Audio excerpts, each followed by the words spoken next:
উন্নত মানের আধুনিক বাস নেটওয়ার্ক গড়ে তোলার জন্য আমরা নতুন সরকারের কাছে জোর দাবি জানাচ্ছি। সারা দেশে সংঘটিত মোট দুর্ঘটনার 4.04% ঢাকা মহানগরীতে, 0.28% চট্টগ্রাম মহানগরীতে, 0.57% রেল ক্রসিং এ সংঘটিত হয়েছে। দীর্ঘ ছুটিতে ধাপে ধাপে বাড়ি যাওয়ার সুযোগ থাকা সত্ত্বেও দীর্ঘদিন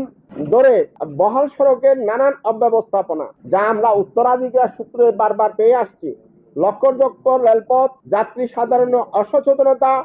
গণপরিবহন সংকট সহ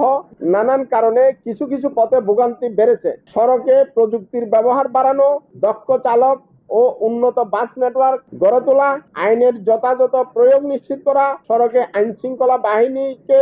অনিয়ম, দুর্নীতি ও মালিক সমিতির প্রভাব মুক্ত রাখা, মহাসড়কে ফিটনেসবিহীন যানবাহন চলাচল বন্ধ করা, নিষিদ্ধ থ্রি হুইলার, ব্যাটারি চালিত অটোরিকশা চলাচল বন্ধ করা, মোটরসাইকেল ও ইজি বাইকের আমদানি বন্ধ করে দেশব্যাপী উন্নত মানের আধুনিক বাস নেটওয়ার্ক গড়ে তোলার জন্য আমরা নতুন সরকারের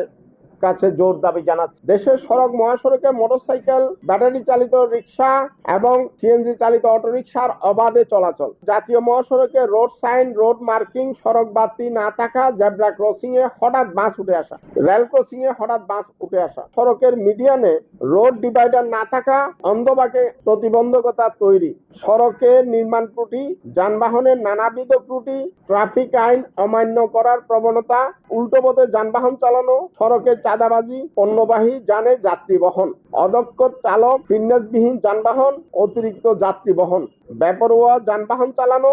একজন চালক অতিরিক্ত সময় ধরে যানবাহন চালানো।